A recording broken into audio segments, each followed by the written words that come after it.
ഒരുപാട് ഇന്റർനാഷണൽ കമ്പനികളുണ്ട്. ഇവരുടെയൊക്കെ പ്രോഡക്റ്റുകളോ സർവീസുകളോ ഏറ്റവും അധികം ഉപയോഗിക്കുന്നത് ആരാണെന്ന് ചോദിച്ചാൽ മിഡിൽ ഈസ്റ്റിലും നോർത്ത് ആഫ്രിക്കയിലുമുള്ള അറബികളാണ്. അപ്പൊ ഇവരുടെ ഒരു കസ്റ്റമർ ബേസ് എന്ന് പറയുന്നത്, ഇവരുടെ ഒരു ബെനിഫിഷ്യറീസ് എന്ന് പറയുന്നത് വിദേശ രാജ്യങ്ങളിലെ അറബികളാണ്. അതുകൊണ്ട് തന്നെ ഇവരുടെ എല്ലാ പ്രൊഡക്റ്റുകളും എല്ലാ സർവീസുകളും അറബി ഭാഷയിൽ കൂടി ലഭ്യമാക്കണമെന്നുള്ളത് ആ കമ്പനികൾക്ക് നിർബന്ധമാണ്.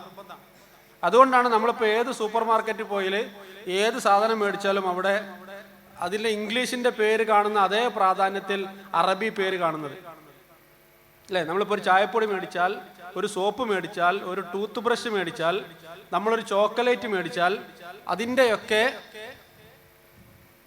ചോക്ലേറ്റ് അല്ല, ലേറ്റായി വന്നാൽ ചോക്ലേറ്റ് ആണ്.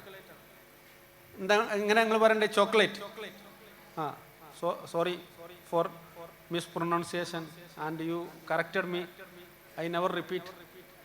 Thank you. ഞാൻ മലയാളത്തിൽ പറഞ്ഞില്ല, ഞാൻ ഇംഗ്ലീഷിൽ പറഞ്ഞാണ്, അതാണ് പ്രശ്നം. ഇങ്ങനെ നമ്മൾ എന്ത് ചെറിയ സാധനം മേടിച്ചാലും അതിൻ്റെ പുറത്ത് അറബിയിൽ പേര് വരുന്നുണ്ട്. ഈ പേര് കൊടുക്കുന്ന ആൾക്കാരാരാണ്? അവർക്കുണ്ടാവേണ്ട യോഗ്യതയാണ് ഞാൻ നേരത്തെ പറഞ്ഞ അൽ മാരിഫ, അൽ അസാസിയ.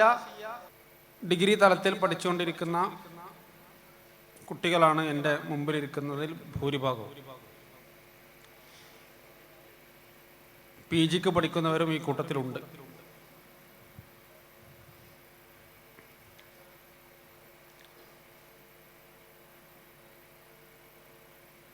ഈ വർഷത്തെ പരീക്ഷ കഴിഞ്ഞാൽ പഠനം പൂർത്തിയാക്കാൻ നിൽക്കുന്ന ആളുകൾ 1 വർഷം കൊണ്ടോ 2 വർഷം കൊണ്ടോ ക്യാമ്പസിൽ നിന്ന് പഠിച്ച് പുറത്തിറങ്ങാൻ തയ്യാറായി നിൽക്കുന്നവർ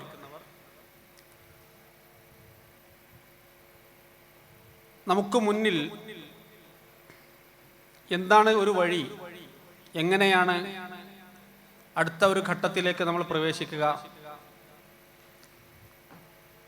ഇങ്ങനെ ഭാവിയെക്കുറിച്ചുള്ള വ്യത്യസ്തങ്ങളായ ആലോചനകൾ, ചർച്ചകൾ, കുറേ ആശങ്കകൾ, ഉത്കണ്ഠകൾ, കൺഫ്യൂഷനുകൾ, ഇതൊക്കെയായി നിൽക്കുന്ന ഒരുപാട് പേരെ ഒരു അധ്യാപകൻ എന്നുള്ള നിലക്ക് എൻ്റെ മുന്നിൽ ഞാൻ കണ്ടുമുട്ടാറുണ്ട്.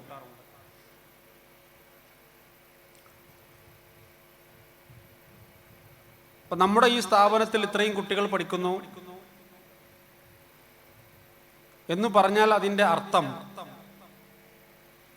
അടുത്ത 5 വർഷം കൊണ്ട് ആകർഷകമായ ശമ്പളം മേടിക്കുന്ന കുറേ വിദ്യാർത്ഥികൾ അവരുടെ ജോലിക്ക് വേണ്ടി, അവരുടെ ഭാവിക്ക് വേണ്ടി തയ്യാറെടുക്കുന്നു എന്നാണ് അതിൻ്റെ അർത്ഥം. അറബി പഠിച്ചിട്ട് ഒരു കാര്യവുമില്ല. ചില ആളുകൾക്ക് ചോദിക്കും, ഇപ്പം എന്തായി, എവിടെ എത്തി, എന്താണ് പഠനം, ഡിഗ്രിക്കാണ് പഠിക്കുന്നത് എന്ന് പറയുമ്പോൾ ആൾക്കാർ പറയും അൽഹംദുലില്ലാ ഖൈർ, പഠിക്കുന്നുണ്ടല്ലോ. പിന്നെ അടുത്ത ചോദ്യം എന്താണ് ഡിഗ്രി എന്നാണ്. അറബി ലല്ല വജുഹുഹു മുസ്വദ്ദൻ വഹുവ കലീം യതവാറ മിനൽ ഖൗമി മിൻ സൂഇ മാ ബുശ്ശിറ ബിഹി. ഇത് കേൾക്കുമ്പോഴേക്ക് ആൾക്കാർക്ക് പിന്നെ ചോദിക്കേണ്ടില്ലായിരുന്നു എന്നാണ് തോന്നുന്നത്. പ്രശ്നമാക്കണ്ട, ശരിയായിക്കോളും. പിന്നെ ഇതൊക്കെ അള്ളാന്റെ വിധിയല്ലേ, നമ്മൾ വിചാരിച്ചാൽ ഇതൊന്നും തടുക്കാൻ പറ്റൂലല്ലോ. എന്നാലും എന്തെങ്കിലൊക്കെ ഒരു ഖൈർ ഉണ്ടാവും, ശരിയായിക്കോളും. അപ്പൊ നമുക്ക് എന്തോ വലിയൊരു ദുരന്തം ബാധിച്ച പോലെയാണ് ഈ അറബി പഠിക്കുന്ന ആളുകളെ കാണുമ്പോൾ പുറത്തുള്ള ആളുകൾ നമ്മളെ കൈകാര്യം ചെയ്യുന്നത്. അത് അവരെ കുറ്റം പറഞ്ഞിട്ട് കാര്യമില്ല. ഈ അറബി പഠിച്ച് പുറത്തിറങ്ങിയ പല ആളുകളും ഇപ്പോഴും ജോലി തേടി കാത്തിരിക്കുന്നവരുണ്ട്, ഒന്നും ശരിയായിട്ടില്ല എന്ന് പറയുന്നവരുണ്ട്. പഠിക്കുന്ന പല കുട്ടികൾക്കും വെറുതെ ഒരു കാര്യമില്ല, കണ്ടാറടക്കാൻ ഇവിടെ വന്ന് പൊട്ടു, ഇനി അതങ്ങ് പൂർത്തീകരിച്ച് കളയാം എന്ന ധാരണ ഉള്ളവരും ചിലരൊക്കെ നമ്മുടെ കൂട്ടത്തിലുണ്ട്. ഞാൻ ഈ ഭാഷയുമായി ഇടപെട്ട് ഇന്ത്യയിലും ഇന്ത്യക്ക് വെളിയിലും ഒരുപാട് അറബ് രാജ്യങ്ങളിലും ഗൾഫ് രാഷ്ട്രങ്ങളിലുമൊക്കെ സഞ്ചരിക്കുവാനും ഇതുമായി ബന്ധപ്പെട്ട പല കാര്യങ്ങളിലും ഇടപെടാനും അവസരം കിട്ടിയിട്ടുള്ള ഒരാളാണ്. അറബി പഠിച്ച് പുറത്തിറങ്ങുന്ന കുട്ടികൾക്ക് 100-ലധികം തൊഴിലവസരങ്ങൾ അവരെ കാത്തിരിക്കുന്നുണ്ട്. 100-ലധികം തരം ജോലികൾ അവരെ കാത്തിരിക്കുന്നുണ്ട്. അപ്പൊ ഇവിടെ ഇരിക്കുന്ന ആളുകളോട് എന്താവണമെന്ന് ചോദിച്ചാൽ എന്താ നമ്മൾ പറയാം? Teacher, translator, teacher, translator, translator, teacher. ഇതിനപ്പുറത്ത് എന്തൊക്കെ അവസരങ്ങളുണ്ട്. ഇതൊക്കെ ഞാൻ പറയുമ്പോൾ ഒരു പ്രശ്നം എന്താന്ന് ചോദിച്ചാല്, ഇതൊന്നും നമുക്ക് വിധിച്ചിട്ടുള്ളതല്ലല്ലോ, ഇതൊക്കെ പഠിപ്പികൾക്കുള്ളതല്ലേ അല്ല. യൂണിവേഴ്സിറ്റി ടോപ്പേഴ്സിനും റാങ്ക് ഹോൾഡേഴ്സിനും എല്ലാത്തിലും A+ കിട്ടുന്നവർക്കും 100% മാർക്ക് കിട്ടുന്നവർക്കൊക്കെ ഉള്ളതല്ലേ എന്ന തെറ്റിദ്ധാരണ കൂടി പലർക്കും ഉണ്ട്. ഞാൻ ഈ പറയുന്ന ഒരു തൊഴിലവസരവും വലിയ പഠിപ്പുള്ള, വലിയ മാർക്കുള്ള, വലിയ ബുദ്ധിയുള്ളവർക്ക് വേണ്ടി മാത്രമുള്ളതല്ല. ആവറേജിനും ബിലോ ആവറേജിനും ശരാശരിക്കു താഴെയുള്ള ആളുകൾക്ക് വേണ്ടി നിലനിൽക്കുന്ന ഒരുപാട് സാധ്യതകളുണ്ട്. അറബി ഭാഷ പഠിക്കുന്ന ഒരാൾക്ക് സ്വന്തം വീട്ടിലിരുന്നു കൊണ്ട് മാസം 25,000-ഓ 30,000-ഓ രൂപ സമ്പാദിക്കാനുള്ള ജോലി സാധ്യതകളുണ്ട്. നിങ്ങൾക്ക് വേണമെങ്കിൽ കേരളത്തിൽ തന്നെയുള്ള മെട്രോ നഗരങ്ങളിൽ, കോഴിക്കോടോ കൊച്ചിയിലോ തിരുവനന്തപുരത്തോ ഒക്കെ ജോലി ചെയ്യാനുള്ള അവസരമുണ്ട്. അതല്ല, കുറച്ചുകൂടി എക്സ്പ്ലോർ ചെയ്യണമെന്ന് ആഗ്രഹിക്കുന്ന ആളുകൾക്ക് ഹൈദരാബാദിലും ബാംഗ്ലൂരിലും ബോംബെയിലും ചെന്നൈയിലും ഡൽഹിയിലുമൊക്കെയായുള്ള നിരവധി അവസരങ്ങളുണ്ട്. അവിടെ നമ്മൾ ചെല്ലുമ്പോൾ നമ്മുടെ വേഷവിധാനങ്ങളോ നമ്മുടെ മതനിഷ്ഠയോ നമ്മുടെ താടിയോ നമ്മുടെ ഹിജാബോ നമ്മൾ സ്വീകരിച്ചു പോരുന്ന നമ്മുടെ മതപരമായ ചിഹ്നങ്ങളോ കൃത്യമായി നമ്മൾ നിർവഹിക്കുന്ന നിസ്കാരമോ ഒന്നും ബാധിക്കാത്ത രൂപത്തിൽ നമുക്ക് മാന്യമായ ശമ്പളം, 1,00,000 രൂപ ശമ്പളം മേടിക്കുന്ന അറബി പഠിച്ചിറങ്ങിയ വിദ്യാർത്ഥികളെ എനിക്കറിയാം. അതിൽ കൂടുതൽ ശമ്പളം മേടിക്കുന്ന ആളുകളെ എനിക്കറിയാം. ഇത് നിങ്ങൾക്ക് കൂടിയുള്ളതാണ് എന്ന് പറയാൻ വേണ്ടിയിട്ടാണ് ഞാൻ ഈ മല കയറി ഇങ്ങോട്ട് വന്നത്. ഇത് നിങ്ങൾക്ക് ബോധ്യപ്പെട്ടാൽ, നിങ്ങൾ അതിന് തയ്യാറാണെങ്കിൽ, നിങ്ങളെ സഹായിക്കുക എന്ന് പറയുന്ന ഒരു ഉത്തരവാദിത്തം കൂടി ഏറ്റെടുത്തുകൊണ്ടാണ് ഞാൻ നിങ്ങളോട് സംസാരിക്കുന്നത്. എന്ന് വെച്ചാൽ, ഞാൻ ഈ പറയുന്ന ഓരോ വാക്കുകൾക്കും വാചകങ്ങൾക്കുമുള്ള ഉത്തരവാദിത്തം കൂടി എനിക്കുണ്ട്. ഞാനിതങ്ങ് പറഞ്ഞ് തിരിഞ്ഞു പോവുകയല്ല ചെയ്യുന്നത്. നിങ്ങളെ അതിനു വേണ്ടി തയ്യാറാക്കുവാനും പ്രാപ്തരാക്കുവാനും അതിനാവശ്യമായ മാർഗനിർദ്ദേശങ്ങൾ നൽകുവാനും എന്തൊക്കെ നിലയ്ക്ക് നിങ്ങളെ സഹായിക്കുവാനുമുള്ള സാഹചര്യങ്ങളുണ്ടോ അത് മുഴുവനും വിനിയോഗിക്കാനും നിങ്ങളുടെ കൂടെ കട്ടക്ക് നിൽക്കാനും ഞാൻ തയ്യാറാണ് എന്നത് കൂടിയാണ് ഞാൻ നിങ്ങളോട് പറയുന്നത്. മതപരമായ സേവനങ്ങൾ നിർവഹിക്കുവാൻ വേണ്ടി അറബി കോളേജിൽ പഠിക്കുന്ന ആളുകളുണ്ട്. അതുതന്നെയാണ് ഈ സ്ഥാപനങ്ങളുടെ ഏറ്റവും പ്രധാനപ്പെട്ട ദൗത്യവും.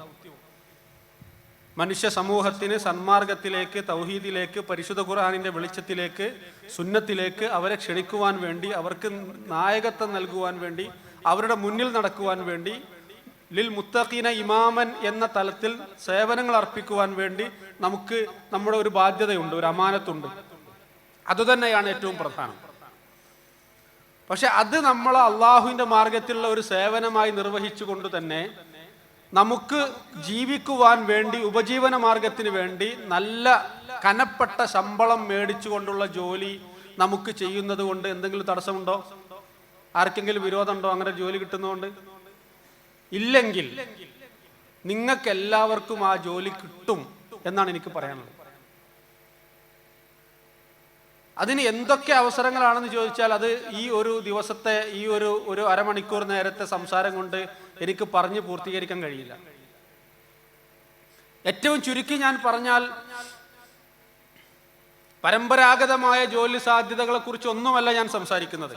ഇപ്പൊ നിങ്ങൾക്ക് PSC ഏർപ്പെടുത്തിയിട്ടുള്ള സർക്കാർ തലത്തിലുള്ള ജോലികളോ സംവിധാനങ്ങളോ അതിനെക്കുറിച്ച് നിങ്ങൾക്ക് ആലോചിക്കാം. പ്രൈവറ്റ് സംവിധാനങ്ങളെക്കുറിച്ചുള്ള ജോലി സാധ്യതകളെക്കുറിച്ച് സ്കൂളുകളൊക്കെ അന്വേഷിക്കാം.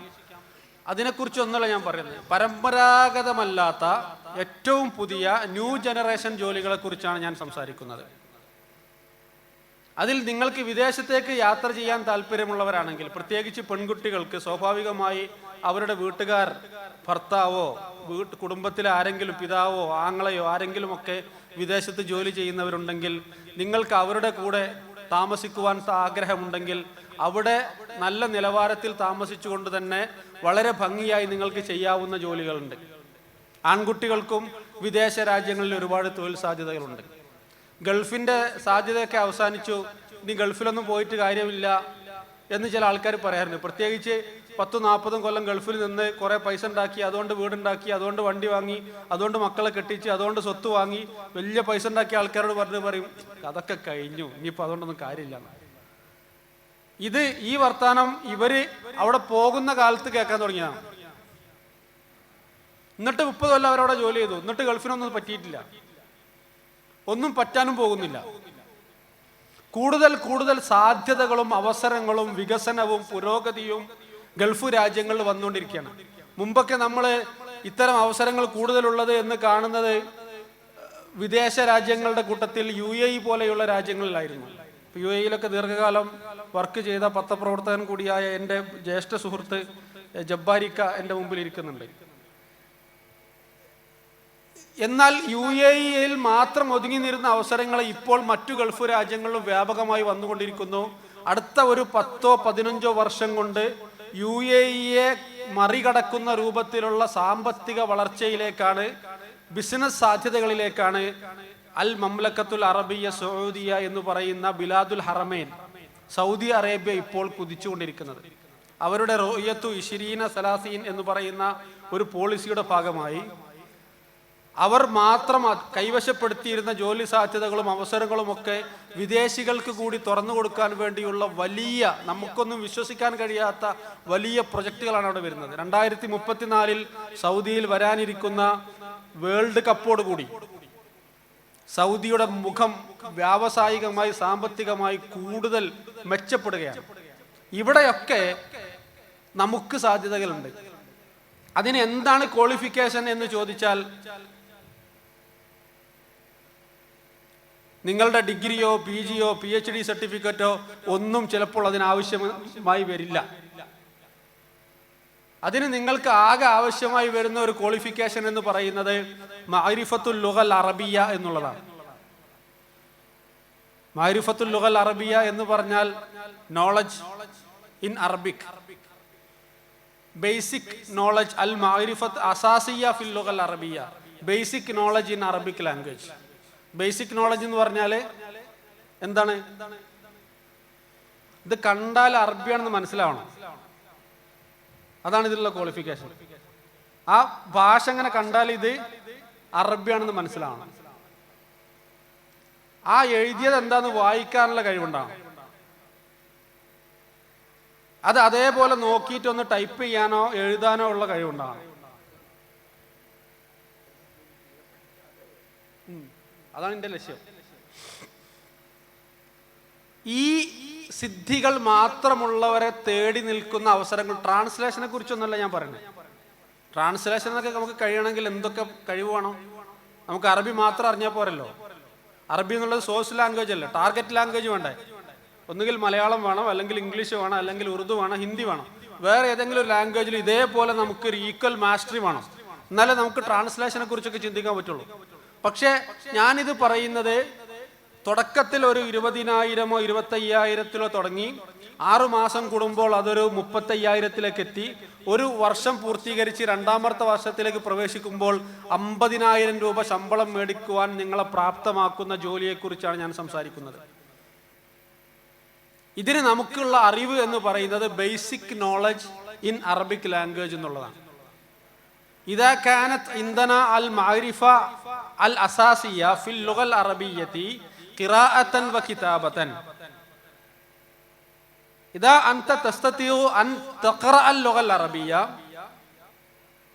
ഔ തക്തുബ് ബഅദു അൽ കലിമാത് വൽ ജുമൽ ഫിൽ ലുഗൽ അറബിയ്യ يمكنك الحصول على مثل هذه الوظائف ورواتبها تبدأ من 25,000 روبية هندية إلى 30 أو 40,000 روبية هندية. ഇത് നേടിയെടുക്കുവാനുള്ള ഒരുപാട് അവസരങ്ങളുണ്ട്. ഗൾഫ് രാജ്യങ്ങളിലേക്ക് നിങ്ങൾക്ക് പോയിട്ട് അവിടെ ജോലി ചെയ്യാം. അതിനുള്ള സാധ്യതകൾ കൂടുതൽ വന്നുകൊണ്ടിരിക്കുന്നു.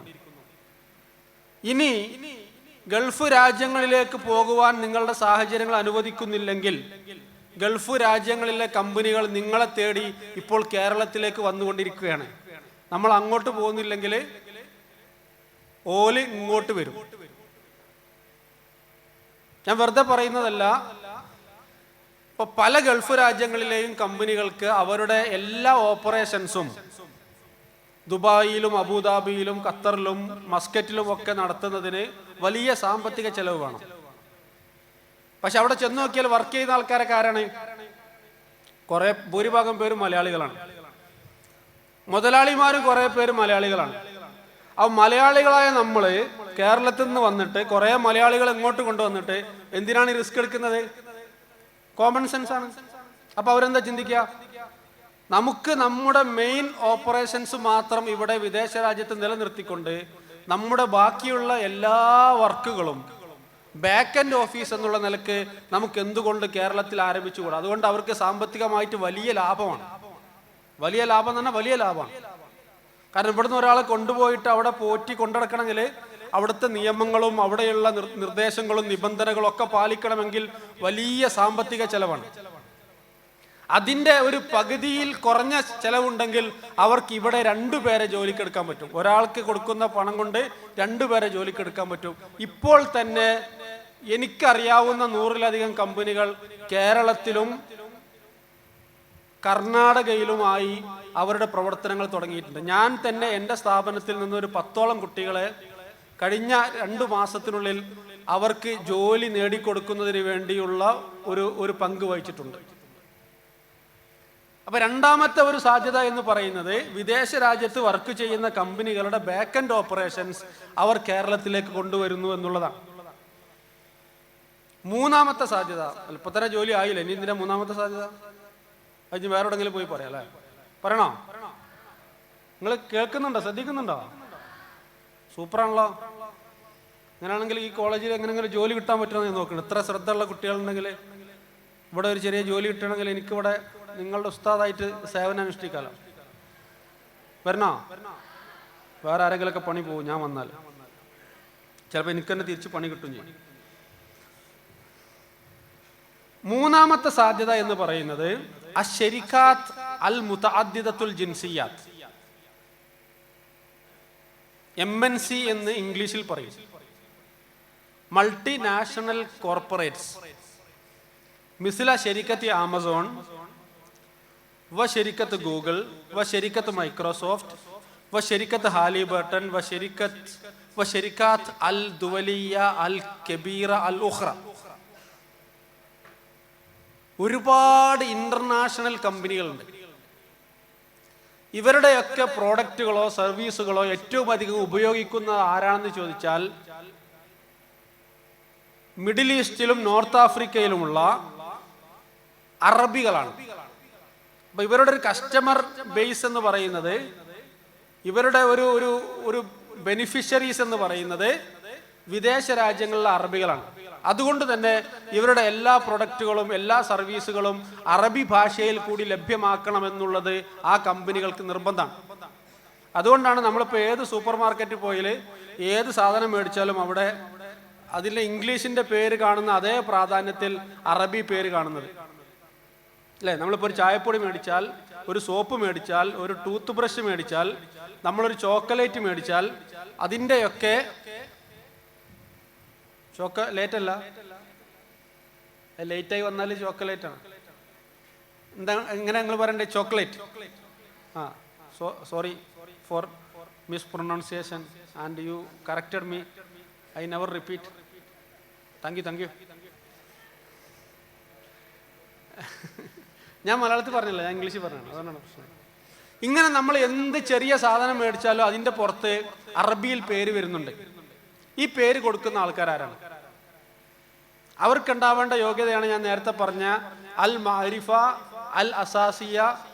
ഈ ജോലി നമുക്ക് കിട്ടാൻ ആഗ്രഹമുണ്ടെങ്കിൽ, ജോലി റാപ്പറൊട്ടിക്കണ പണിയാണ്. ഞാൻ ചെറിയൊരു ഉദാഹരണം പറഞ്ഞതാണ്. അതിപ്പോൾ ചെറിയ പ്രൊഡക്റ്റ് മുതൽ വലിയ പ്രൊഡക്റ്റ് വരെ, ഇപ്പം കോടികൾ വിലമതിക്കുന്ന എക്യുപ്മെന്റ്സ് മുതൽ ടൂൾസ് മുതൽ താഴോട്ട് നമ്മളുടെ ഗ്രോസറിയിലോ ബക്കാലയിലോ കിട്ടുന്ന, ബക്കാല എന്ന് അറിയില്ല, ബക്കാല എന്നറിയില്ല നിങ്ങൾക്ക് ജോലി കിട്ടില്ല ഗൾഫിൽ. നിങ്ങൾ വീട്ടിൽ പോയിട്ട് ഗൾഫിൽ ജോലി ചെയ്യണ ആരെങ്കിലും അവരോട് ചോദിക്കണം ബക്കാല എന്ന് പറഞ്ഞാൽ എന്താ. ബക്കാല എന്ന് പറഞ്ഞാൽ ഗ്രോസറിയാണ്. ഗ്രോസറി എന്ന് പറഞ്ഞാൽ എന്താ അറിയാം? മസാലക്കട എന്നൊക്കെ പറയും, പലചരക്ക് പീടിക എന്നൊക്കെ പറയില്ല. സൂപ്പർ മാർക്കറ്റിൻ്റെ കുട്ടി, ബേബി സൂപ്പർ മാർക്കറ്റ്, അതിനാണ് ബക്കാല എന്ന് പറയുന്നത്. ഈ പണി ചെയ്യുന്ന ആരാന്ന് ചോദിച്ചാൽ അറബിക് ഗ്രാജുവേറ്റ്സ് ആണ്. ഇത് നമുക്ക് ഇതിൽ പല കാര്യങ്ങളും ചെയ്യാൻ കഴിയും. ഇപ്പോൾ ഇവിടെ തന്നെയുള്ള പല സ്റ്റോർ റൂമുകളിലും പല ഈ മുസ്തൗദാത്തിലും വെയർ ഹൗസുകളിലും ഒക്കെ ഇത്തരത്തിലുള്ള അറബി കഴിഞ്ഞ ആളുകളെ ജോലിക്ക് എടുക്കുന്നുണ്ട്. ഇതാണ് ഞാൻ പറയുന്ന ഒരു മൂന്നാമത്തെ അവസരം. MNC-കൾ. ഇപ്പൊ MNC-ലൊക്കെ ഒരു ജോലി, ഇപ്പൊ നമുക്കുള്ളൊരു പ്രശ്നം, നമ്മളിപ്പോൾ ഒരു IT കമ്പനിയിൽ ജോലി കിട്ടിയാൽ ആ IT കമ്പനിയിൽ ഒരു സാധനം നമുക്കറിയില്ല, പിന്നെ അവിടെ പോയിട്ട് എങ്ങനെ ജോലി ചെയ്യാം? അപ്പൊ നമുക്ക് എങ്ങനെ അവിടെ ഇന്റർവ്യൂവിൽ കിട്ടുമെന്ന് ചോദിക്കും. ഒരു കമ്പനിയും ആ കമ്പനിക്ക് ജോലിക്ക് അറിയുന്ന ആളെ അല്ല ആ ജോലിക്ക് എടുക്കുക. നമ്മളെ ജോലിക്ക് എടുത്തതിന്റെ ശേഷമാണ് പിന്നെയുള്ള ആദ്യത്തെ ഒരു 3 മാസം അവർ നമുക്ക് ട്രെയിനിങ് തരും. ആ ട്രെയിനിങ് നമുക്ക് കൃത്യമായി കാര്യങ്ങൾ പഠിക്കാൻ പറ്റും, അതിലൂടെ നമുക്ക് ആ ജോലി ചെയ്യാൻ പറ്റും. അവർ ആ ജോലിക്ക് എടുക്കുന്നതിന് മുമ്പ് അവർ അന്വേഷിക്കുന്നത് ഈ ജോലിക്ക് പറ്റുന്ന ആളാണോ ഇയാൾ. നമ്മളെ കമ്പനിയിലേക്ക് എടുത്താൽ ഇവർ അത് പഠിച്ച് മനസ്സിലാക്കി മുന്നോട്ട് വരാൻ തയ്യാറാകുമോ എന്ന ഒരു പരിശോധന മാത്രമാണ് അവർ നടത്തുന്നത്. അവിടെ കിട്ടിക്കഴിഞ്ഞാൽ എന്തു ചെയ്യണം എന്നുള്ളതിന് കൃത്യമായ സിസ്റ്റം ഏത് കമ്പനിയുടെ അകത്തുണ്ട്. നമ്മൾ അതിനെക്കുറിച്ച് കൂടുതൽ നമ്മൾ കവലപ്പെടേണ്ടതില്ല. ഓക്കെ. നാലാമതായി നമ്മുടെ മുന്നിലുള്ള അവസരം എന്ന് പറയുന്നത് കേരളത്തിൻ്റെ അല്ലെങ്കിൽ ഇന്ത്യയുടെ ലോക എക്കണോമിയിൽ, ഹെൽത്ത് സെക്ടറിൽ, ടൂറിസം രംഗത്ത് ഒക്കെ ഉണ്ടായി വരുന്ന സാധ്യതകളാണ്. മറ്റു അറബ് രാജ്യങ്ങളിലേക്ക് ഇപ്പോൾ ഗൾഫ് രാജ്യങ്ങളിൽ അറബികൾക്ക് പോകാൻ വലിയ താല്പര്യമില്ല. കാരണം അവിടുത്തെ സെക്യൂരിറ്റി ഇഷ്യൂസ് ഞാൻ വിശദീകരിച്ച് പറയണ്ടല്ലോ. അവിടെയുള്ള യുദ്ധങ്ങളും പ്രശ്നങ്ങളും ആഭ്യന്തര കലാപങ്ങളും ഒക്കെ ആയിട്ട് പോകാൻ താല്പര്യമില്ല. പിന്നെ യൂറോപ്പ് പോലെയുള്ള സ്ഥലങ്ങളിലേക്ക് പോകുന്നതിനും അവർക്ക് പഴയ പോലെ താല്പര്യം കുറവാണ്. ഒന്ന്, പലരും കണ്ടുമടുത്ത സ്ഥലമാണ്. രണ്ടാമത്, അവർ ആഗ്രഹിക്കുന്ന രൂപത്തിലുള്ള ഒരു ഇസ്ലാമികമായ ഒരു അന്തരീക്ഷം അവർക്ക് അവിടെ ലഭിക്കുന്നില്ല. ഇതുകൊണ്ട് തന്നെ മലയാളികൾ എല്ലാ ഗൾഫ് രാജ്യങ്ങളിലും വളരെ വർഷങ്ങളായി അവിടെ സേവനമനുഷ്ഠിക്കുന്നത് കൊണ്ട് കേരള എന്ന് പറയുമ്പോഴേക്ക് ഹൈർ അല്ലാ എന്ന് പറഞ്ഞുകൊണ്ട് അവർ നമ്മളെപ്പറ്റി വലിയ താല്പര്യത്തോടെയാണ്.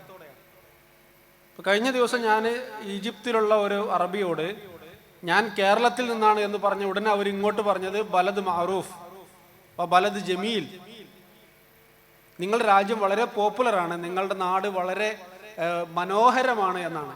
അങ്ങനെ ഉള്ള ഒരുപാട് ആളുകൾ ടൂറിന് വേണ്ടിയും ബിസിനസ്സിന് വേണ്ടിയും ചികിത്സക്ക് വേണ്ടിയും ഒക്കെ നമ്മുടെ നാട്ടിലേക്ക് വന്നുകൊണ്ടിരിക്കുന്നുണ്ട്. അപ്പൊ അവിടെയും നമുക്ക് പല സേവനങ്ങളും ചെയ്യാൻ കഴിയും. എന്താ സേവനം ചെയ്യാൻ കഴിയുക? നിങ്ങളെ കയ്യിൽ ഇപ്പോൾ ആൺകുട്ടികളാണെങ്കിൽ ഒരു ഡ്രൈവിംഗ് ലൈസൻസ് ഉണ്ടോ? അത് മതി.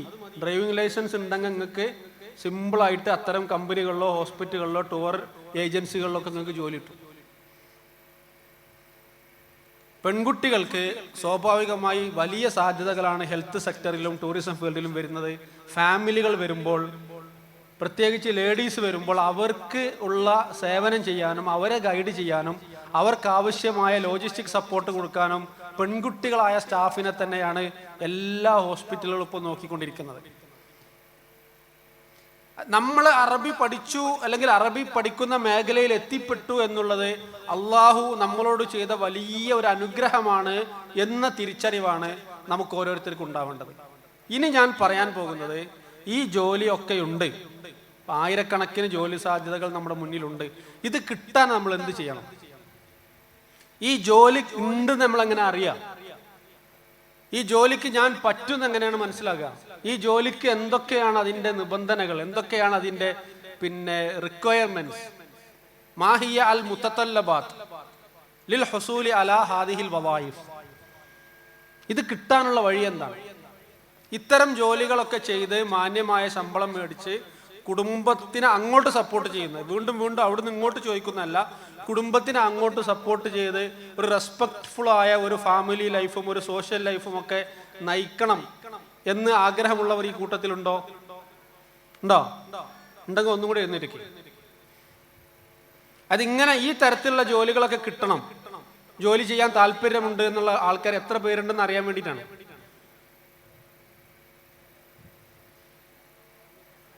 ഈ ജോലി കിട്ടിയാലൊരു പ്രശ്നം എന്ന് വെച്ചാല് നമ്മളെ അക്കൗണ്ട് നമ്പർ അവർക്ക് കൊടുക്കേണ്ടി വരും. തയ്യാറാണോ? കൊടുത്താലുള്ള പ്രശ്നം ബൈ ഡിഫോൾട്ട് ഓട്ടോമാറ്റിക് മാസം മാസം ശമ്പളം നമ്മളെ അക്കൗണ്ടിലേക്ക് വന്ന് വീഴും. അതിൽ ബുദ്ധിമുട്ടുണ്ടോ? ഇല്ല. എന്നായിരിക്കും അപ്പൊ സ്വന്തം അക്കൗണ്ട് ഇവർക്ക് കൊടുക്കാൻ നിങ്ങൾ തയ്യാറാണ്? Account details. അപ്പൊ നിങ്ങൾക്ക് ആ ജോലി കിട്ടും ഇൻഷാ അല്ലാഹ്. അതിന് നമുക്ക് ഉണ്ടാവേണ്ട, ഈ ജോലി കിട്ടിക്കഴിഞ്ഞാൽ, ഞാൻ പറയില്ല കിട്ടിക്കഴിഞ്ഞാൽ വലിയ പ്രയാസമൊന്നുമില്ല, അത് ആ കമ്പനികൾ നോക്കിക്കൊള്ളും. കിട്ടാൻ നമ്മൾ ചെയ്യേണ്ട കുറച്ച് ചെറിയ ചെറിയ വഴികളുണ്ട്. അതെന്താണ്? നമുക്ക് ഈ ജോലിക്ക് താല്പര്യമുണ്ടെന്ന് അവരറിയണം, വേണ്ടേ? ഈ ജോലികൾ കിട്ടുന്ന എങ്ങനെ നമ്മൾ മനസ്സിലാക്കാം? ഈ കൂട്ടത്തിൽ എത്ര പേർക്ക് ലിങ്ക്ഡിനിൽ അക്കൗണ്ട് ഉണ്ട്? ഒന്ന് കൈവെക്ക്. ലിങ്ക്ഡിൻ അക്കൗണ്ട് ഉള്ള ആൾക്കാർ ഒരാളുണ്ട്, 2, 3, 4, 5, 6, 7, വെറുതെ എണ്ണിയാട്ട് ആരുമില്ല. ഉണ്ട് 2, 3, 4, 5, 2 കൈയൊക്കെ ഉള്ളവർ 2 കൈയൊക്കെ മുന്തിക്കുന്നുണ്ട്. 2 അക്കൗണ്ട് ഉണ്ടാവും, ചിലപ്പോൾ ഒരു ഫേക്ക് അക്കൗണ്ട് ഉണ്ടാവും. ലിങ്ക്ഡിൻ എന്ന് പറയുന്ന സാധനം ഉണ്ട്. ഈ ഇൻസ്റ്റഗ്രാം മാത്രമാണ് ലോകം. ഇൻസ്റ്റഗ്രാമിൽ തുടങ്ങി ഇൻസ്റ്റഗ്രാമിൽ അവസാനിക്കുന്ന ലോകത്ത് ജീവിക്കുന്നവർക്ക് ചിലപ്പോൾ മനസ്സിലായിക്കൊള്ളുന്നില്ല. ലിങ്ക്ഡ് ഇൻ, ഞാൻ അതിൻ്റെ സ്പെല്ലിംഗ് എന്നോട് ചോദിക്കാം കേട്ടോ. ചോക്കോലേറ്റ് തന്നെ ഇവിടെ ഭയങ്കര പ്രശ്നമില്ല. ഞാൻ അങ്ങനെ ചോക്ലേറ്റ് എന്ന് മനസ്സിലാക്കി, എന്താ ചെയ്യാം? ഇനിയിപ്പോൾ ഒരു ചോക്ലേറ്റ് തരാണെങ്കിൽ ഞാൻ നോക്കിക്കോളാം. ലിങ്ക്ഡിൻ. അപ്പം നിങ്ങൾ നിർബന്ധമായി ഇന്നത്തെ ഈ ഇപ്പം തന്നെ കുറേ ആൾക്കാർ കയറിയിട്ടുണ്ടാവും അല്ലേ? അതാണ് നമ്മുടെ ഈ ജനറേഷൻ്റെ സുഖം. അത്രയും ഹൈ സ്പീഡ് ജനറേഷനാണ്. 21st സെഞ്ച്വറി എന്നല്ല നമ്മൾ പറയാം, 21st സെഞ്ച്വറി എന്നാണ് പറയുക. ഒക്കെ ഫാസ്റ്റായിട്ട് നടത്തും, തീരുമാനങ്ങളൊക്കെ പെട്ടെന്നായിരിക്കും. അപ്പോൾ ഈ ലിങ്ക്ഡിൻ എന്ന് പറയുന്ന അക്കൗണ്ടിലേക്ക് നിങ്ങൾ ഫസ്റ്റ് തന്നെ പോയിട്ട് അക്കൗണ്ട് തുടങ്ങരുത്. നിങ്ങൾ ആദ്യം അത് ഇൻസ്റ്റാൾ ചെയ്തിട്ട് അതിലെങ്ങനെയൊക്കെ ഉണ്ട്, ബാക്കിയുള്ള ആൾക്കാർക്ക് എന്താ ചെയ്യണമെന്ന് നോക്കാം. അവിടെ പോയിട്ട് നിങ്ങൾ കുറേ സെൽഫിയും കുറേ നിങ്ങളുടെ കുറേ വീഡിയോസും കുറേ ഫോട്ടോസും കുറേ എന്താ പറയുക ബാക്കിയുള്ള കാര്യങ്ങളെല്ലാം കൂടി ചെയ്യുന്ന സീരിയസ് ആയി ചെയ്യേണ്ട ഒരു സംഭവമാണ്. അതൊരു കരിയർ പ്ലാറ്റ്ഫോമാണ്, ജോബ് പ്ലാറ്റ്ഫോമാണ്. ഈ കരിയർ പ്ലാറ്റ്ഫോമിൽ നിങ്ങൾ ജോയിൻ ചെയ്തിട്ട് അറബിക് ഇംഗ്ലീഷ് എക്സ്പേർട്ട് എന്ന് പറഞ്ഞിട്ടാണ് നമ്മൾ ജോയിൻ ചെയ്യേണ്ടത്. ഓക്കെ, നമ്മൾ സ്റ്റുഡൻറ്റ് എന്ന് പറഞ്ഞിട്ട് ജോയിൻ ചെയ്താൽ ഉള്ള പ്രശ്നം, നമ്മളിപ്പോഴും പഠിച്ചുകൊണ്ടിരിക്കുകയാണ്, ജോലിക്ക് തയ്യാറല്ല എന്ന് വിചാരിക്കും.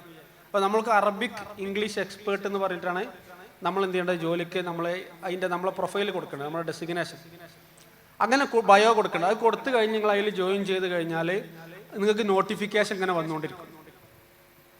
അപ്പം ഇങ്ങനെ കൊച്ചിയിലുണ്ട്, കോഴിക്കോടുണ്ട്, ദുബായിലുണ്ട്, സൗദിയിലുണ്ട്, റിയാദിലുണ്ട് എന്നിട്ട് ജോലി സാധ്യതകൾ ഇങ്ങനെ വരും. അതേപോലെ നിങ്ങൾ ഉണ്ടാക്കേണ്ട മറ്റൊരു അക്കൗണ്ടാണ് ഇൻഡീഡ്. Indeed indeed.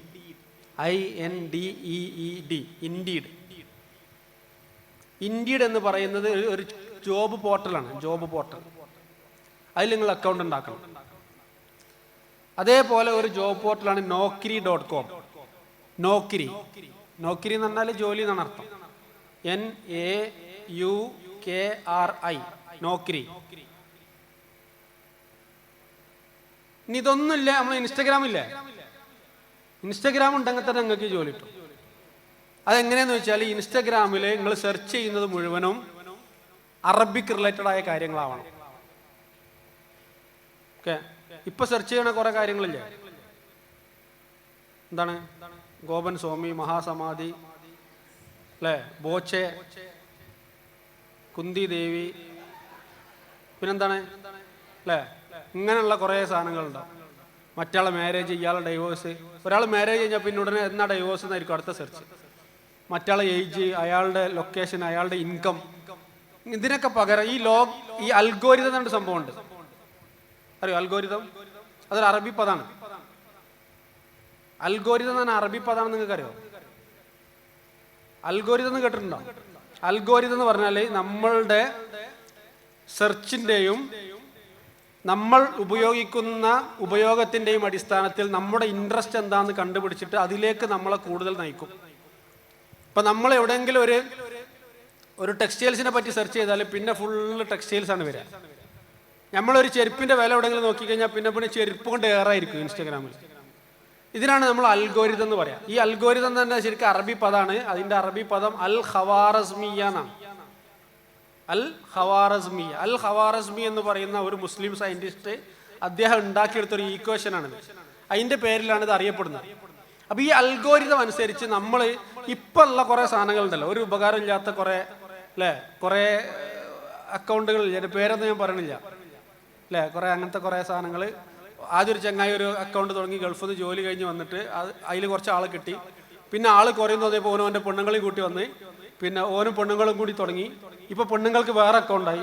ഇങ്ങനെ നാട്ടുകാർ മുഴുവനും ഇതിൽ കയറിയിട്ട് കുറേ യൂസ്ലെസ് കാര്യങ്ങളാണ്, ഒരാവശ്യമില്ലാത്ത കുടുംബം കലക്കുന്ന കാര്യങ്ങളാണ്, ഒരു ഉപകാരമില്ലാത്ത നമ്മളെ ദീന തകർക്കുന്ന കാര്യങ്ങളാണ്. വൈദാ മർറൂ ബിൽ ലഗ്വി മർറൂ കിറാമ എന്ന് പഠിച്ചവരാണ് നമ്മൾ. വല്ലദീനഹും അനിൽ ലഗ്വി മുഅ്രിദൂൻ, അനാവശ്യമായ കാര്യങ്ങളിൽ മാറി നിൽക്കേണ്ടവരാണെന്ന് പഠിച്ചവരാണ് നമ്മൾ.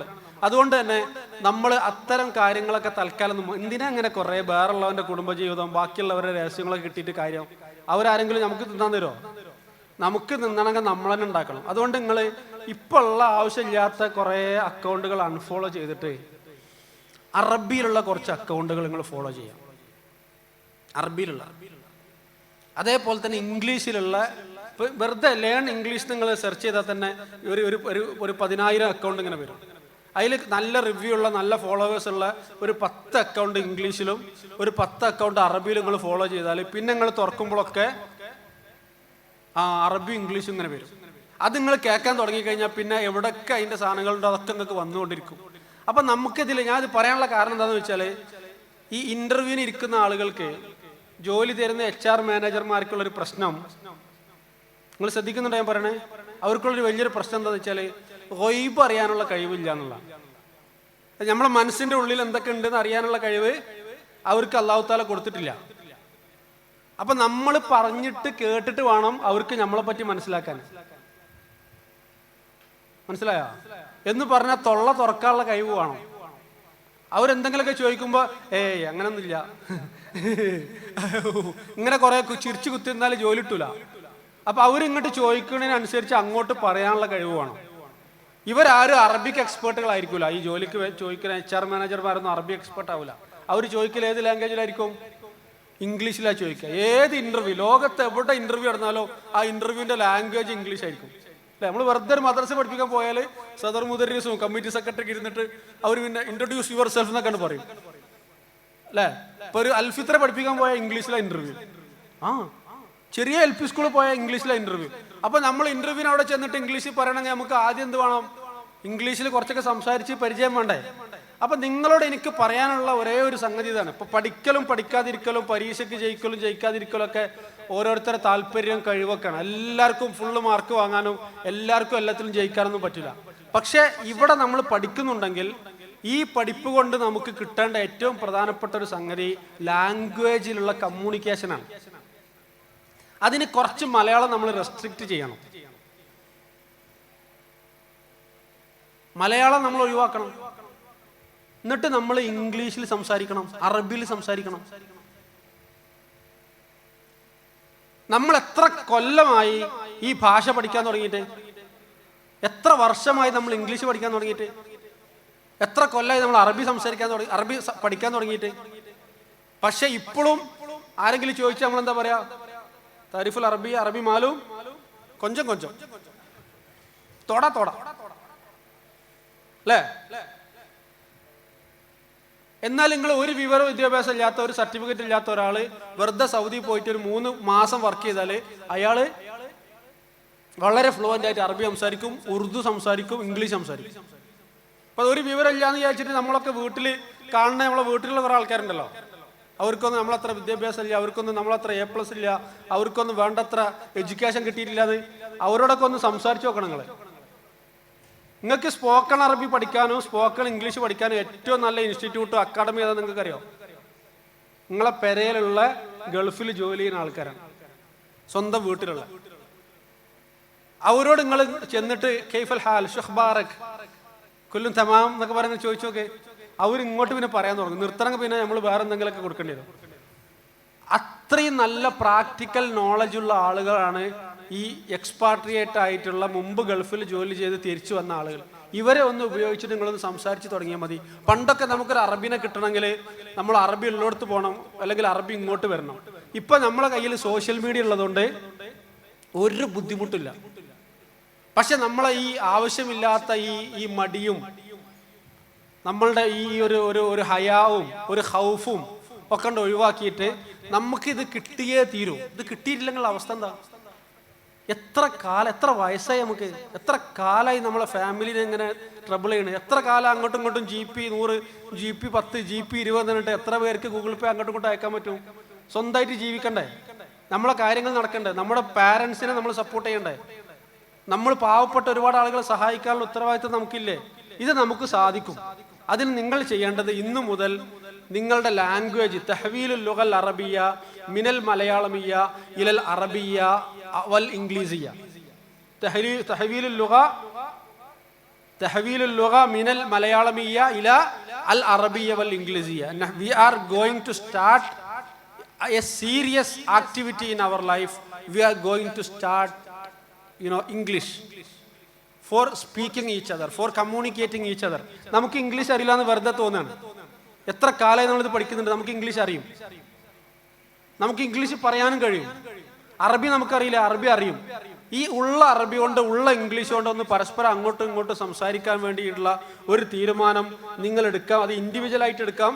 ഇപ്പൊ നിങ്ങൾക്ക് തന്നെ വേണമെങ്കിൽ AI ടൂളിനോട് സംസാരിക്കാം, ഡുലിംഗനോട് സംസാരിക്കാം, നിങ്ങൾക്ക് പിന്നെ ചാറ്റ് GPT സംസാരിക്കാം.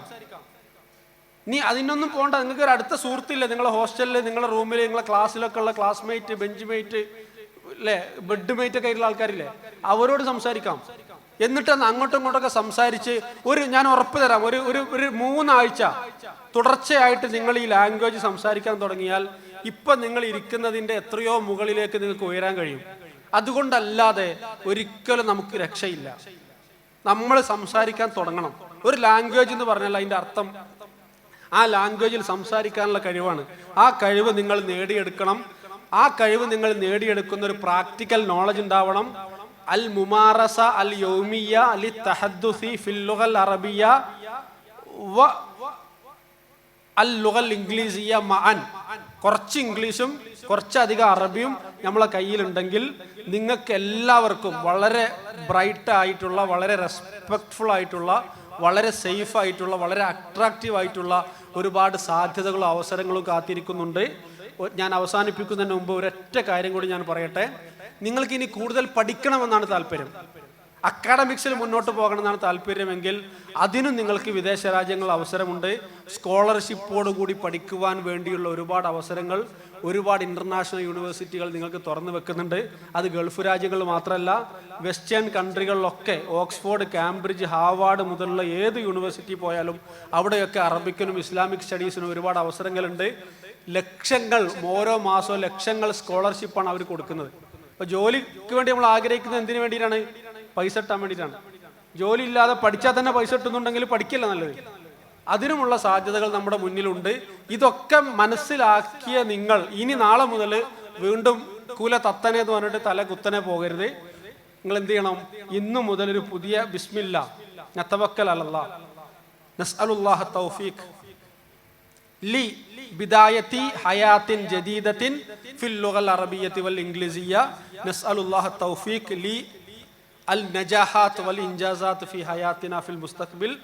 ബാറക്കല്ലാഹു ലക്കും ജസാക്കുമുല്ലാഹു ഖൈറൻ. Thank you so much.